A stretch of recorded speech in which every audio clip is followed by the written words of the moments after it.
It's starting to record. We are recording officially.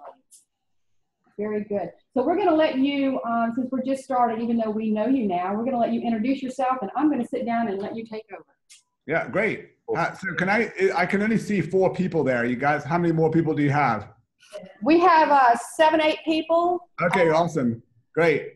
Well, it's nice to meet everybody. I'm Tim Bralower. I'm a professor at Penn State, and I'm a marine geologist. I work on mass extinction and abrupt climate change, but I'm also really interested in distance education.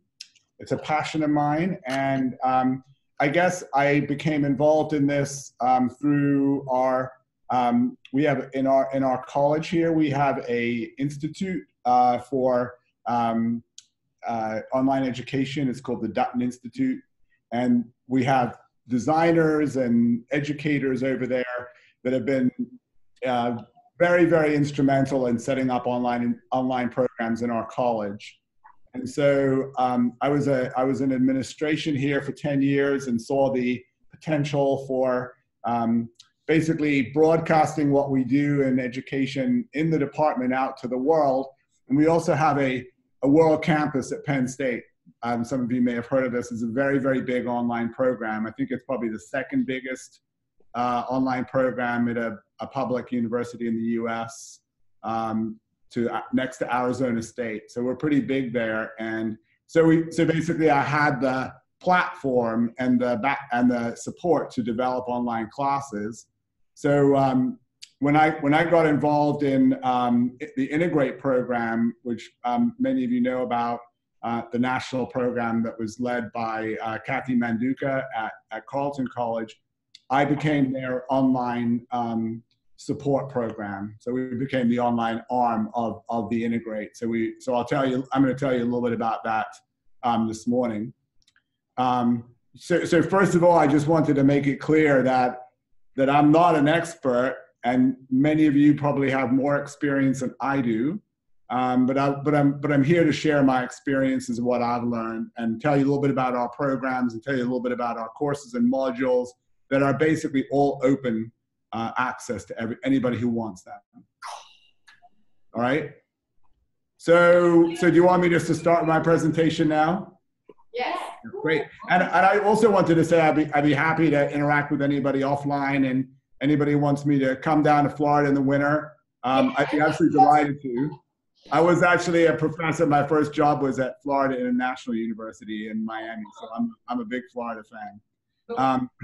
Can you guys hear me? Am I too loud or? No, you're perfect. Great. All right. So I'm going to share my PowerPoint now, and this is going to be very informal. So please feel free to jump in and ask questions, and there'll be plenty of time at the end for questions. I realize I know you guys have a lunch hour after this. All right. So basically, let me make sure I can forward. Okay, so you guys all know why online is becoming so big today. Basically, our students in general we're getting more and more mature students. More of our students are working full time.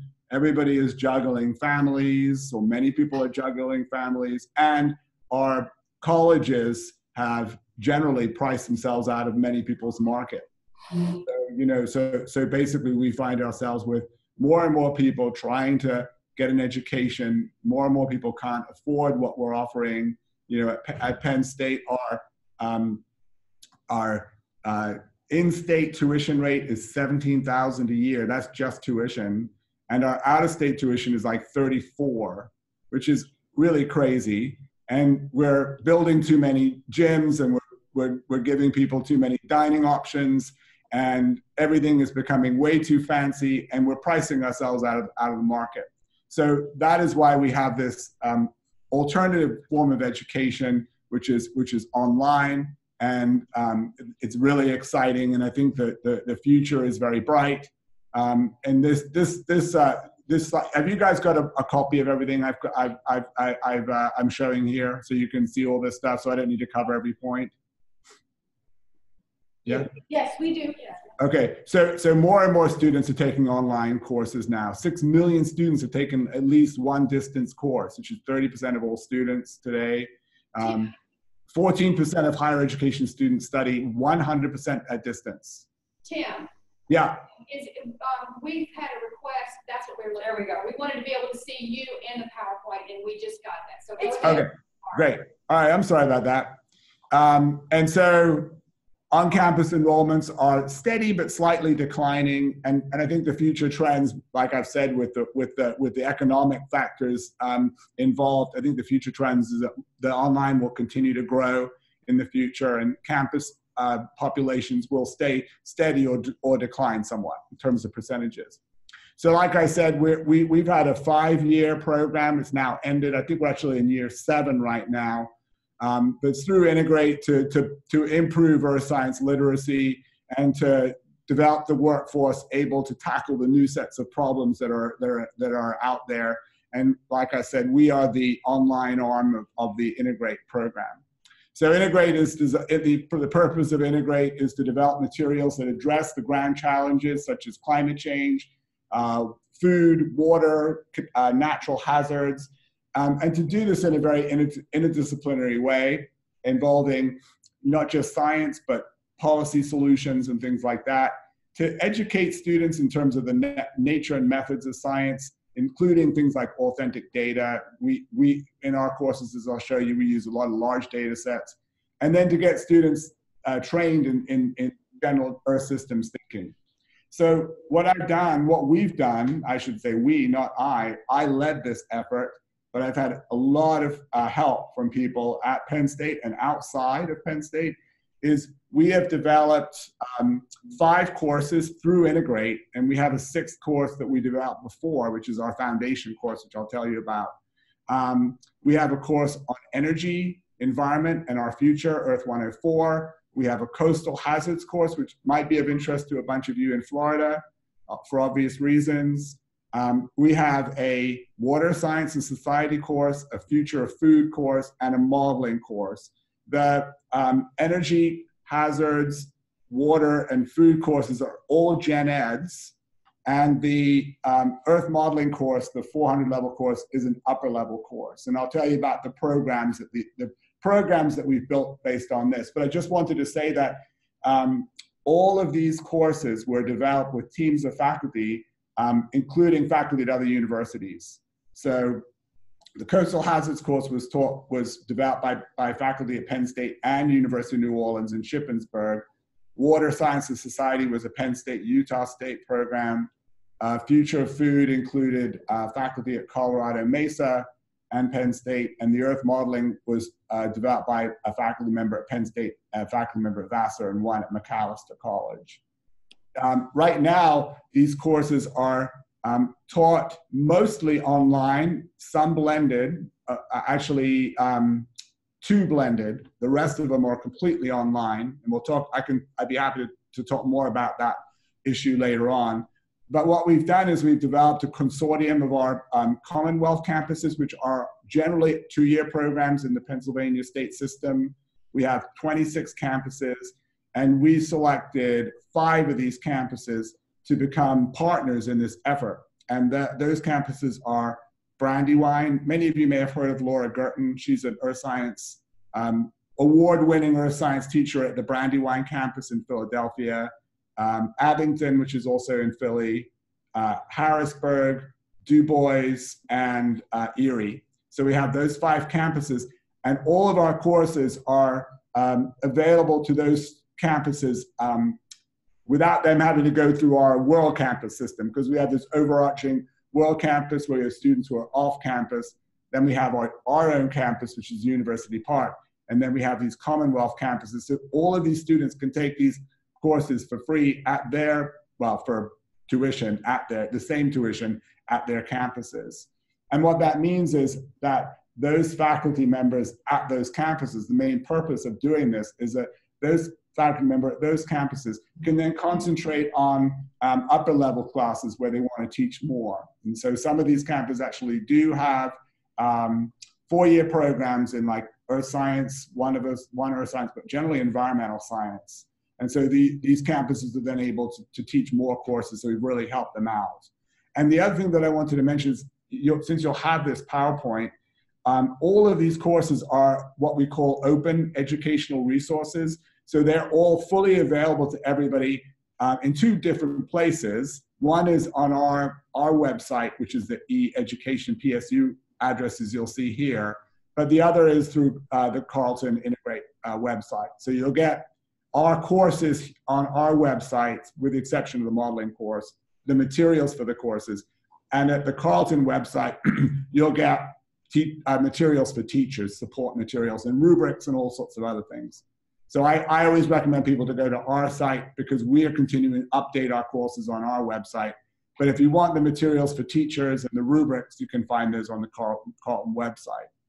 So then I'm going to keep saying this. I'm going to say it twice because I always say, you know, education, you need to say everything twice.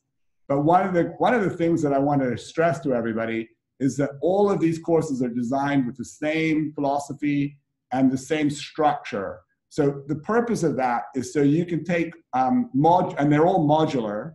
So each of these courses has generally 12 modules, except the modeling, I think, has 10 modules. These are weekly modules. So we run them 16-week semesters. We have a week of intro, like a orientation week.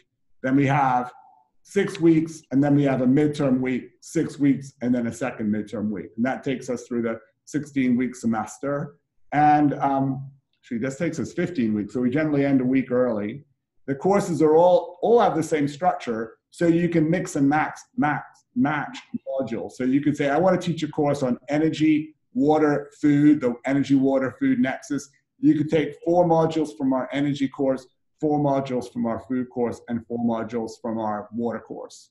So you have that ability to mix and match modules. And you can actually take the materials from the website and sort of download them through Common Cartridge. And I'd have to refer you to Sean, gosh, his name's gone, but at Carleton, Sean, he's the Sean Fox. Question real quick. Yeah, go for it. Yeah. I pulled up about that. I pulled up and I see y'all use Canvas.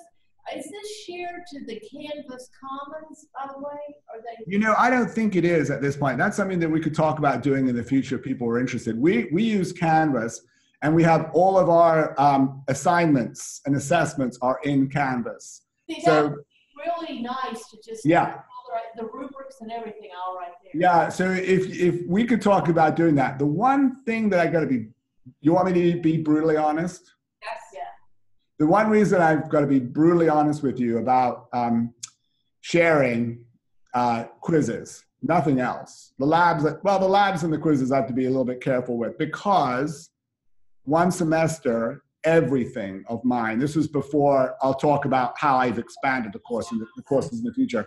Everything of mine ended up on a website called Course Hero. You guys know Course Hero? Yeah. Everything, every answer, everything. And so we had everything on Course Hero, and I noticed that everybody was getting better scores all of a sudden. Mm-hmm. And that was why. And so we had a long battle with Course Hero. So you know, that would be the one thing that I'd have to think about before I shared everything openly, because these data. Well, you could share the assignments. Yeah. Yeah. Oh, the assignments, absolutely. Actually, I'll talk about this. Most of the assignments are actually on the website. Okay. Yeah. Yeah, absolutely. That's a given. Sharing the assignments is a given. And I could share the answers, but I'd have to be, you know, pretty careful about. I'd probably share the answers to the labs, but the quizzes I have to be pretty careful about. But we'll talk. I don't want to get distracted here. Let's keep going. So we have 70 modules, all with the same design and philosophy, and we have the possibility of mixing and matching modules from the different courses. So you can take little bits and mix and match them. So the course that we jumped in with is Earth 103, which is a course called Earth in the Future. It's a modular course. I'll tell you about the design of it in a little bit. We got NASA funding way back, I think it was like 2007, 2008. And we produced this course with the NASA funding. It's a course that is 6 modules on the climate system and climate change, and going into quite a bit of detail, and then 6 modules on impacts, things like ocean acidification, water, food, terrestrial ecosystems, sea level rise. and then adaptation and mitigation. It's a really fun class, and students really get to think a little bit about what the planet's going to look like in the future. This slide here shows the design of our, this is a typical website design for our courses. They all look the same. So once you've done one, you can jump in and do the others without having to worry about it. So we have a course, you can look at them yourselves afterwards, but we have a orientation page, we have syllabus, the course modules, which are all laid out here. We have support, it was Angel, but now we're Canvas. We used to have a blog, I'll tell you a little bit about where that is, information on the instructors and getting help. So these things are very sort of seamless. The courses, Earth 103 and all of the other courses involve the basic science in quite a bit of detail. We don't have a textbook. Basically, the lecture is all written out online, and all of these courses have lab assignments. So the lecture is basically, I was told to write these things like I'm giving a lecture, but in a more maybe fun way. So the lecture is all basically online and involves science and quite a bit of engineering. So like the good example of that is our coastal processes, hazards, and society course. As we had an engineer from the University of New Orleans develop 3 engineering modules on how to adapt the coastline to engineer from an engineering sense to sea level rise and coastal hazards. So that's really fun, that part. And then we have quite a bit of policy. So we talk quite a bit about carbon taxation in our course. We talk about geoengineering in the Earth Futures course. We talk about water policy in the water course and food policy, and then we also talk about coastal hazard policy in the coastal hazards course. So there's a little bit of everything, and in fact, on our campus now, all of our courses qualify for these cross initiatives. So the GN, which is a natural science gen ed qualification, and the GS, which is our social science. So all of our courses have that sort of marriage between natural science and social science. All right, so which is really good, because we tend to students tend to be a little bit more interested than having a complete class, a very sciencey class. They like to learn about the applications and the implications. So the tough part about our courses in terms of the development is that all of them are active. And this was involved in the development of the first course, but much more amplified by InTeGrate, because it's part of the InTeGrate philosophy is you have to have students doing things, you have to have students thinking about data and complexity. So for example, we have, I was very fortunate to be working with one of my colleagues, Dave Bice, who's an expert Stellar modeler. And so quite a few of our labs are actually developed with Stellar modules, so students can see how they turn on a climate model and they can increase CO2 or play with planetary albedo or play with solar emissivity and see what happens to temperature, see what happens to precipitation, all sorts of cool things. So the one part of every week's module is a lab, and I'll talk a little bit about how we engineer this in the following few slides. We try to make the classes reflective, meaning that students get a little bit of this metacognition involved. We used to have a blog in many of our courses where students would think about something they learned and talk about it and write a little blog. We generally have scaled that back and had more of the reflective parts in a capstone summative assessment, which runs through most of our courses have this now. So the students have to do a project through the semester. Which is great, with the exception of the fact that we have 350 students in the course. It's a lot of grading, but I can tell you more about how I do that later on. So that's the key part of InTeGrate. It's also a really interesting part of the course. And in my Earth Futures course, I tend to have most of the reading involved in the capstone project. So my students, for example, in the Earth Futures class, read the IPCC report. And for every 2 weeks, they read a different part of the IPCC report. And then they make a little video about how climate change impacts a certain location in the world, an aspect of climate change. So they could say water impacts Cape Town, South Africa, and Cape Town is adapting to this by the following measures. And in this capstone, they also have to do a little Google Earth tour at the end. So we're actually very Google Earth based right now, which I'll talk about in the future, in future slides. Do you guys have any questions before I keep going? Am I going too fast? No. Well, can I ask one question? Have you had trouble with the students being able to use Google Earth, like oh yes, computer? Yeah. Oh yeah. Okay. I'm glad you asked that. Oh yes. Google Earth. You know, Google Earth is fantastic in certain places, and there's some issues with it. So I'll jump ahead because that's a really good question. And so when we originally designed our Earth Futures class, we thought, okay, what would be a great lab for this module? What would be a great lab for that module? And we ended up with the students doing way too many different types of technology. We had Google Earth, we had Stella, we had GeoMap app, we had a bunch of different programs which ran on different websites, some of which became obsolete, and we found out a week before the lab was going to run that this website was no longer supported. And we had sea level rise using sea level rise viewers, and it just became way too complicated, and students never felt like they mastered the different techniques. So that when we went to scale the lab up, and I'll talk about this now because it's kind of relevant to what we're going to talk about. We decided just to have two different technologies. One is Stella, because Stella is so good for climate change, and then the other is Google Earth, because there's so many resources, as you guys know, in Google Earth. So we introduced Google Earth in our introductory week. So we tell students, here's some Google Earth videos. You're going to really get to know Google Earth. You're going to have to learn how to open KMZ files. You're going to have to learn how to record videos. You're going to have to learn how to use historical imagery. And in general, it works fine. We're very fortunate in that I have a TA, and my TA, because right now I have 200 students in the class. The class can fit 300, so there's no way I can teach this all on my own. And my TA is just there to answer questions students have with labs. The good news is if students get started early in the week, we can help them out. But that doesn't happen, as you can imagine. Our labs are due Tuesday night at midnight. And we use an app called Yammer. Have you guys heard about Yammer? No. It's really, really good. I have it on one of my future slides. But yeah, basically Yammer allows students to ask questions to the TA and everybody else. And so the TA has Yammer, and I have Yammer on my phone. We check it every 2 or 3 hours during the weekdays.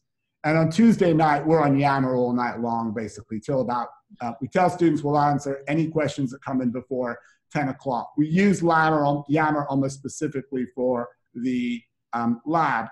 Google Earth, we have some issues with some of the glitches in some of the programs. Like this week, we had a problem with Google Earth because we have a really cool ocean acidification coral ecology lab that runs through a program called the Catlin Sea View Survey.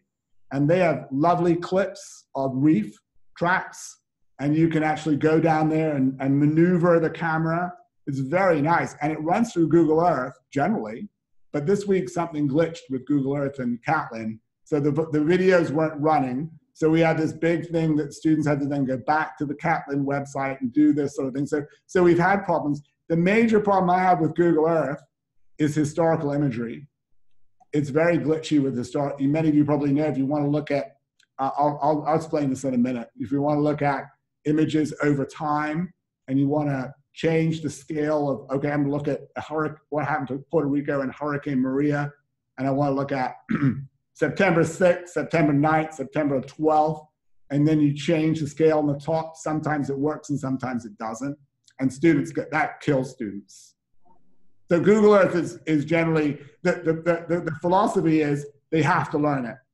We give it to them in week 1. We give it to them in week 2. We give it to them in week 3. And so if you don't learn how to use Google Earth, you are in big trouble in our course. Does that answer your question?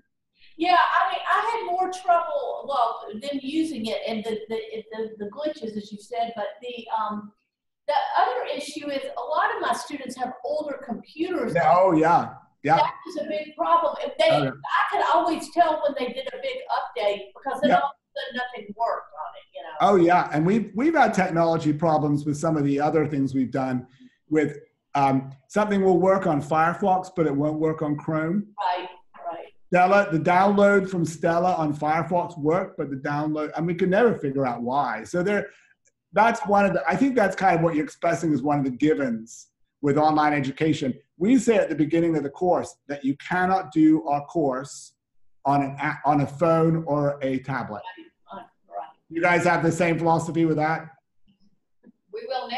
They try to do it, but they try to do it on their phone. Oh, forget it. Totally forget it. Yeah. So then the other thing, of course, is you probably know nobody reads email. That's our perpetual problem. Yep.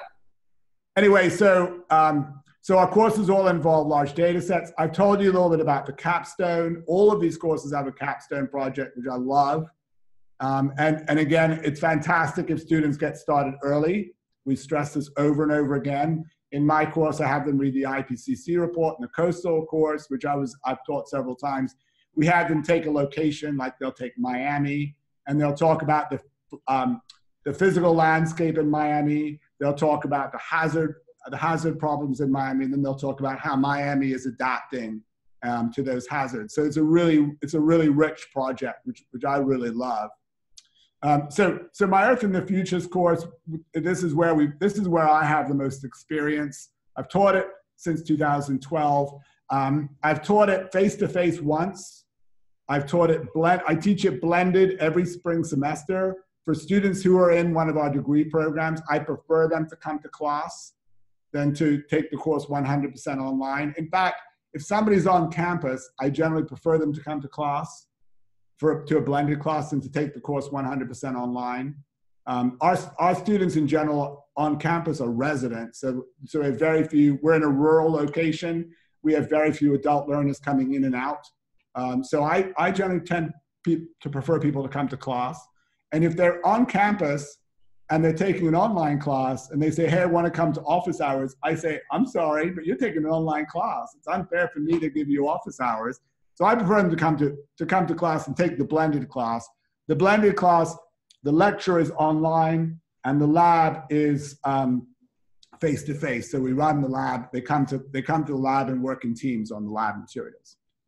So this course is the entry to our Earth Sustainability Certificate, which is a 4-course certificate program. And then we have an Earth and Sustainability Minor, which is 21 credits. And then we have an Earth Science and Policy Major. In their certificate program through our World Campus, which is all over the world, we have 110 students in that program right now. We just started our minor, we only have 1 student in that. It took a long time to get that approved through our faculty senate. And our Earth Science and Policy Major, we have 40 students who are resident. So this is kind of the entry-level course to all of those programs. And it gives a general overview of the sustainability field, as you'll see in the structure of the course in the next 2 slides. So this is what we do. We do past climate change. We do recent climate. We do this climate system in quite a bit of detail. We talk about general circulation models, the global carbon cycle, ocean circulation. So this is basically how climate works. And then we do the impacts, like I said before, ocean acidification, red tides, which of course you guys know a lot about. I've been talking a lot about Florida. While I think about it, so I come in every morning and I log on to campus, and I log on to Canvas, not campus, and I give a little bit of a video recording to everybody every day. So I talk about something that's on my mind, something that's in the news, generally something that's relevant for that module. And we're on week 8 right now, so we're doing water this week, but last week was ocean acidification. And boy, I talked a lot about Florida red tides because it's been all over the news up here. And obviously that's probably been great teaching materials for you guys this semester, right? Yes. So this video recording, do you assume they watch it, or do you have some way of making sure they do, or you don't care? No. I've been told by students they really like my recordings because most online classes, they say you get absolutely no interaction with the professor at all, which is kind of sad to me. I record a video every day just so they see me and know who I am. And I try to be entertaining, and it's very short. I think that more students will watch my videos than read my emails. That's my guess. Okay, it's about 5 minutes, 10 minutes? Oh, no, 3 minutes. Okay. Thank you. And Canvas makes that really easy. That's excellent. So the other thing I do is there's some incredible YouTube videos, as you know, and documentaries. So this week, for example, when we're talking about water resources, there's an incredible NOVA show on Flint, Michigan. And so I posted that. So sometimes I'll say, hey, guys, there's an incredible video on Flint, Michigan, a documentary that was done by PBS NOVA. I highly recommend you watch it. And it's a really good example of how water resources in a community can go downhill in a hurry. and I leave it at that. So my videos often will refer to other things that I want to watch. But you don't have like a quiz to go along with that posting. You just they want to know, they want to know. Yeah, exactly. It's nothing mandatory. We have a quiz once a week. The quizzes are very much related to the materials on the website, and I give them pointers to help them study for the quiz. So, for example, every quiz is 15 questions in 20 minutes. And so they basically will, one topic. So I give them the 15 topics that each one has a question about. And that helps a lot. So this is a structure. Like I said, the weekly quizzes are mastery of content. We have 2 midterms, one on the first 6 modules, one on the second 6 modules. These are 75 questions in 90 minutes. Then I say we have the weekly labs, which are to get them thinking and looking at the large data sets and thinking about complexity. And then we have our semester-long capstone. I think the quizzes on the midterms are probably worth about 40%, 45%. I don't remember exactly. The labs are worth more, about 30, 35%. And the capstone, I think, is 15 to 20%, somewhere in there. So that's how the course is structured. So in terms of the numbers, in my blended class, we have 24 students capped. So 50% of those students are in our college, earth science, geography, and engineering, and we get students from other fields. We used to only have 100 in the online class from a world campus and 50 from around our Commonwealth campus and campus. So it's 150. And our active class, we have a beautiful active classroom where we can arrange the desks so students can work in teams. This is one of my sections for the blended class where students working in pairs on the lab materials. So when in the online section, not in the blended section, students work on their own on the lab activity. We do have movie clips to help them with technology and difficult concepts, especially in our Stella labs, but sometimes in the Google Earth. And like I said, we have this Yammer app to answer questions in real time, which is very, very useful. Now we've scaled the course up. Free? Is it free? Sorry? Is the Yammer app free? Yeah, it's free. It's awesome. I highly recommend it for online classes. It's a really, really great way, because the last thing everybody wants to do is have their laptops out all the time. Right. So the nice thing is I'll be cooking dinner or something, and I'll have my phone and I'll check Yammer to see if I have a message or a question.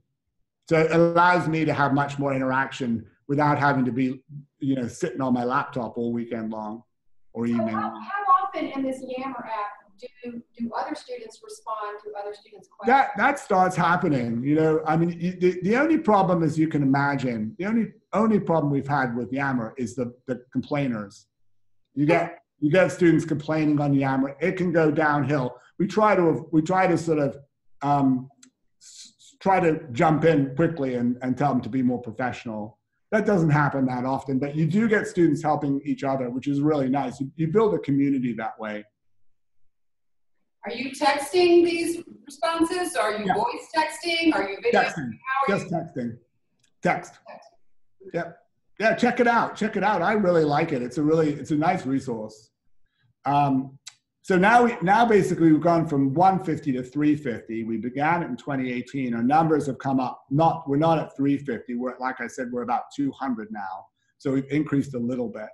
And there's a technical reason why we haven't gotten to where we want to be yet. So when we did this, coming to this data bank question, the last thing you can do when you have 250 students is to have every student have the same question for the labs and the quizzes and the midterms. So we basically have three versions of every question, which took a huge amount of time. And that's why, I hate to say it, that's one of the reasons why I was a little reluctant to share everything. It was months worth of work.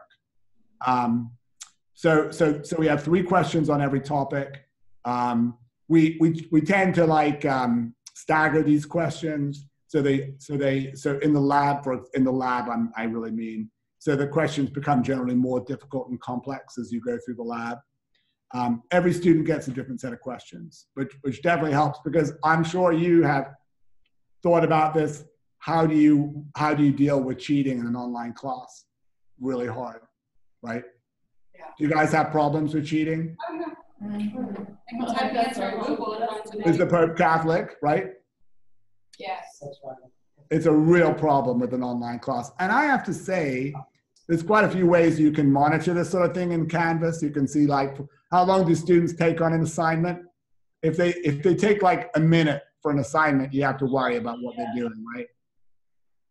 So there's ways you can monitor it, but there's really no way right now with the current technology that you can monitor cheating. I mean, there will be things in the future like screen recordings and stuff like that. Occasionally I'll have a student say, I really, really need more time. So one of the reasons why our questions are fairly short, our assignments are timed fairly short, is because the last thing you want to do is give students an hour to answer 15 questions, because they'll look everything up, right? Some of them, not all of them. A very small number of them, I should say, 25% or less will look everything up. Most of our students are very honest. So occasionally I'll have students say, I need much, much more time. I'm really having a hard time with the course. And I'll say, okay, I will give you more time, but you have to record your screen for me. And you can do that with a bunch of different software devices. So I will do that. Okay, so that's one of the issues. The lab, scaling the lab is very challenging.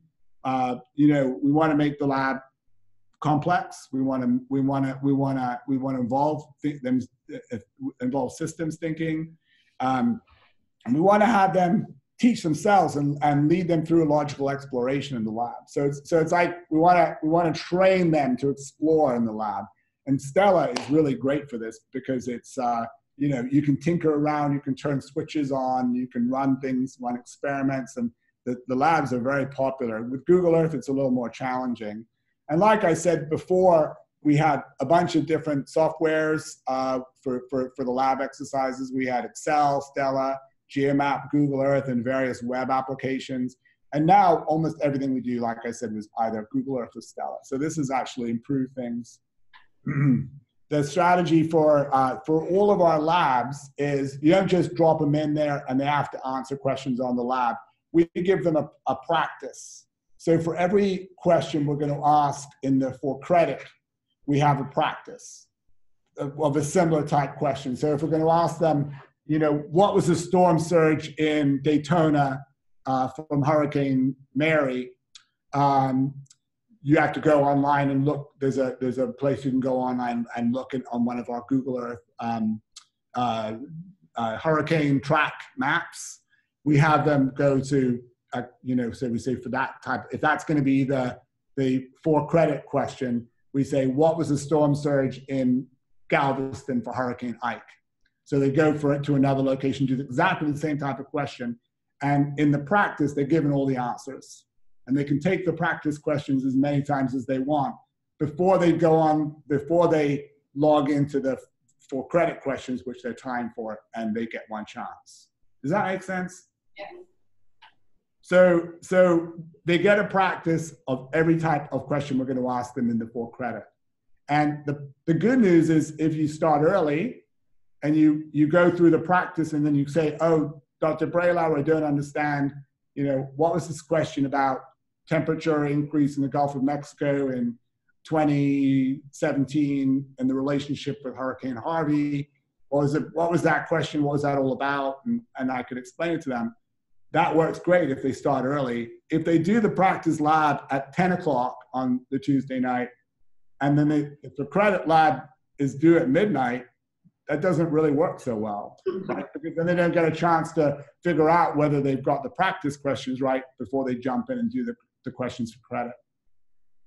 So, and of course, as you're probably thinking to yourselves, boy, that takes a lot more time to develop that, right? Because every question, you have to have 3 versions of every for credit question, and then 1 question in the practice. So it's basically 4 questions for every credit, for every question, 4 versions of every question. All right. So here's an example. So we went in, and last year was just such a great year because for us, I mean, it was a terrible year for many people, hurricane-wise. So we developed a lab on hurricanes in Google Earth.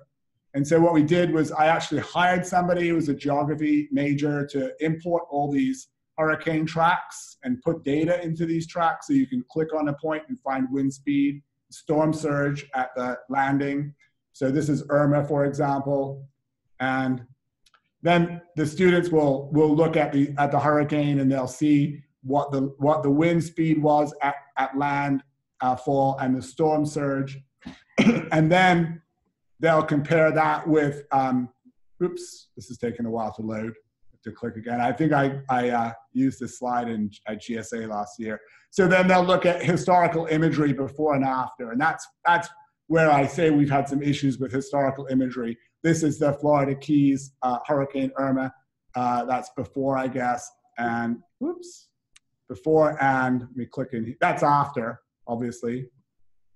And then we have another version of, so one set of students will get Irma, one set of students will get Katrina. This is obviously before, sorry.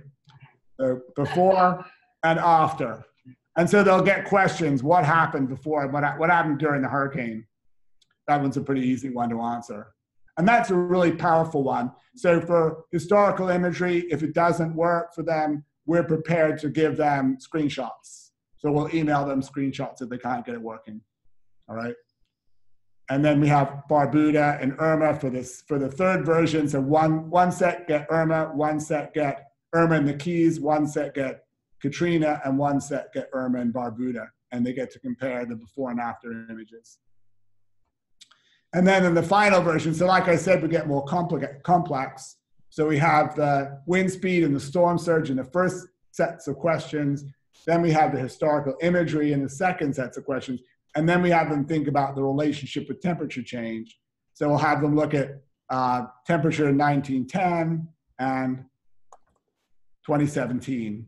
So we'll get them to see the increase in global temperatures and how that feeds into increased intensity of storms. Does that make sense? Yes. So it's a really, I think it's a very effective, these are very effective assignments. So I think I've got a few more slides left before we can have an open discussion, but one of the things that I've learned through this is we originally thought, okay, the blended and the online could be very similar, but that's not true at all. When students are coming to class, they get a lot more done with you around to help. Yes. So the idea is let me ask you a question. Do any of you teach classes blended? Yeah, yes. I used to. I do, yeah. I did. You used to. But when you said that, it was like you used to, but? Because my college has gone away from that because our student, it didn't seem to work for our students. Yeah. I love it. I love that model because I get to know the students. They meet once a week. They don't come in twice a week. So it's a one once a week, 75-minute period. You get them to work right away in teams. It works really well if the lab meeting is late in the week. So like I always have my lab meeting on Thursday. The lab opens on Monday. The module opens on Monday. My lab meeting is on Thursday. And the agreement is they have to have read the materials before they come to lab. If they don't read the materials before they come to lab, it's a complete waste of time because they don't learn anything. That's how I look at it. Or they learn a lot less. So the blended courses work great, but the students can go a lot further. And I tend not to want the students in my blended course to do multiple choice. So I tend to give them open answers, assignments. And what's ended up happening is my blended classes, the labs for my blended classes are completely different from the labs for my online classes because I just prefer them to have open-ended questions where they have to think and write. So it tends to be quite a bit of grading for me. And I'm happy doing that when I've got majors in my class. I've got earth science majors or meteorology majors. Majors in my college is what I mean, where I feel like the students really benefit. I wasn't happy doing that when I had industrial engineers who had taken my blended class, to be honest with you, just because they're not going to be doing earth science in the future and they needed a gen ed, and I'd prefer them to be online, just to be honest. Yeah. So I basically now, what I've done is I've blocked my blended class to people in my own college, which are meteorology, geography, and earth science, which is great. And then the other lesson that we've learned the hard way is effective active learning online is very time consuming to develop these labs. Very, very time consuming. I'd say that's been 70% of the effort has been in developing the labs and learning that some things work and some things don't. Okay. These are just some best practices. I like these. These come from Ann Taylor, who's the director of our E-Education Institute, this Dutton Institute that we have in our college. And she goes through a bunch of things that you probably already know. Monitor assignments, submissions, and communications to students to remind them about, you got to keep reminding students about upcoming deadlines. You have to get a weekly schedule. They know you're going to log in at 8 o'clock. They know you're not going to log in after like 8 o'clock at night in general. Okay, that's the sort of thing. So they know when you're around, and this works. This is especially important for students who are adult learners who have full-time jobs. You have to give them warning if you're going to be away. So sometimes, like if you go camping and you're going to be offline, you tell them that. And then always try to give them feedback quickly. And that's something that you probably know that's really important. You got to give them feedback using concise and clear language, and then tell them generally when things will be graded. You know, so if for example, you're not going to be able to grade something right away, you need to give them a warning. So for example, our capstone, and we have one other lab, which is a terrestrial ecosystem lab, where we have them take an endangered species and write a very structured piece on the endangered species in terms of its the threats to it, the conservation measures and stuff like that. And it's a very rubric-based assignment, but for 250 students, it's a ton of grading. And everybody has to turn everything in for both of those assignments, for the capstone and for that endangered species assignment. They have to turn everything in on turnitin.com. So it's a pretty big assignment for me to grade everything. So I tell them, you're going to get your grades in about a week. All right. So they know that they know not to keep asking me, you know, and expecting the grade to come up quickly. The other thing, of course, is technology is a major issue, as we've talked about. And that's it. So I just really refer you to me. I'd be happy to answer any questions you have. Feel free to email me about that. And then these are the lists of all of our courses. Like I said, all of our courses are accessible open. The modeling course is the only one that isn't hosted on the Penn State website. This is hosted on the CERT website. Everything is hosted on, every other course is hosted on our website as well as through the CERC website, through the InTeGrate page, where you can find a bunch of different resources like materials for teachers, grading, rubrics, and stuff like that. All right, so that's it. I think any questions, I'd be happy to answer. I have questions. Yeah, absolutely. 2 questions come to mind. You had said something about the grading. You would show us how you would go about that. It sounds like it's perhaps rubric based. And then the second question is this open access. You know, everybody is very, I mean, you had some NSF funding. You talk about how intensive the energy was. Are you suggesting that me, through my community college, starting up this new, if I were just, they say, hey, here, teach environmental, I could come in and take your stuff and be the instructor using your material? You get access to everything of mine except my assignments. God bless you. I mean, the assignments, I mean, you'll get access to my labs. You'll see how the labs are set up on the website, on the Open Educational Resource website. Okay. You won't get access to the questions, you know, the exact questions. Excuse me, let me say that more clearly. You'll get access to the practice questions. Okay. You won't get access to the real questions. So that I'm gonna have to, that first year, start building my own. Or we can talk. Like I said, you know, I mean, I'd have to think about, you know, you'd have to say, okay, if your students, if some student gets everything out there and puts it on Course Hero, you'd have to buy me a condominium in your. I'm with you as an educator, my dear. I'm very with you. It's like, are you freaking kidding me? Yeah, when I found everything on Course Hero, I just completely freaked out, and I knew the student because he sold them everything, and I knew him, and he was one of my best students from the class. And I emailed him and I said, "What are you doing to me? Yeah. Do you realize how much time this is costing me?" And then I went to the college, and they said the lawyer will get in touch with Course Hero, and it's going to take a month for them to get everything down. And I said, "Oh, I'm not waiting a month for this." So I went to Course Hero and I said to them, "If you don't take everything down now, I will sue you tomorrow." And everything came down right away.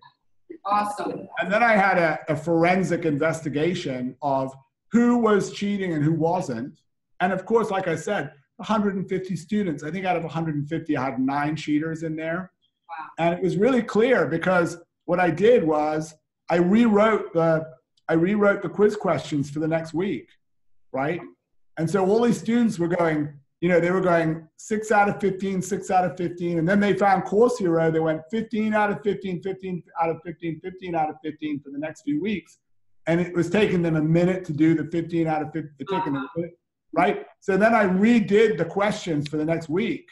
And I redid them in Canvas. And those scores dropped from 15 to 1. So I knew exactly who was cheating. So then there's the ethical. Did you get that kid remove his degree? No, so I had to then go through what I did was I approached them. We have a very set procedure. And I said to them, you know, I have very strong evidence you've been cheating for these weeks, from weeks number 4 through weeks number 7. Here's my evidence. And if you agree to be, you know, this is your first warning. Everybody gets 2 warnings. It's your first warning. I will give you 0 for those assignments, but allow you to continue the course. And but if you don't agree, then I will take you to do the academic senate court, you know, the court procedure. And then they get docked the first time, and if they do it again, they're thrown out. So the students who agreed to the penalty didn't get prosecuted. Gotcha. Anyway, and that involved a huge amount of my time. Yes. That was weeks worth of my time. Yep. Wow. I'm excited. I'll be talking with you. Pamela Christian, how are you? Does anybody else have any other questions? Dr. Bralower, thank you so much. It's been very informational. Appreciate it. And I've been wanting to use the InTeGrate website myself. It's a little overwhelming and a little daunting the first time you approach it, but I'm going to dive right in.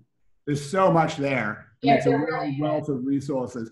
And the problem, of course, as you probably know about, is we got quite a bit of money to develop this, but then NSF completely cuts you off. Yeah. So there's no funding right now to keep everything going. And so that's going to be everybody's, passion for education and dedication to keep updating stuff. And that's the thing that I also wanted to, you guys probably realize, but I also wanted to stress is that with a course like my Earth Futures course, everything changes all the time, and you've got to keep it modern. So for example, we have to have Hurricane Florence getting in there, and Michael, those will have to be in there next year. And we have to have materials on the red tides in Florida getting in there. And so you have to keep on updating everything. It's very time consuming to keep it up to date, but it's very important. I agree totally. Very useful to the rest of us. So again, we all appreciate the work that you do. Well, we're just, the way I look at it, the more people who use the materials, the better. I mean, I'll be honest with you, I'd be surprised if you like everything we've done. I mean, that would be, everybody does everything differently. Right. But I hope that you'll like using some of the materials at least, and it'll save you time so that you can spend more time actually interacting with students. Yeah, because that's the thing about, we were so lucky. I would not have undertaken this whole project if I didn't have the support of learning designers. So I would just write everything and they'd bring it to life on the page. And that was so instrumental for us. All right, well, thank you very much. Thank you. All right. Thank you.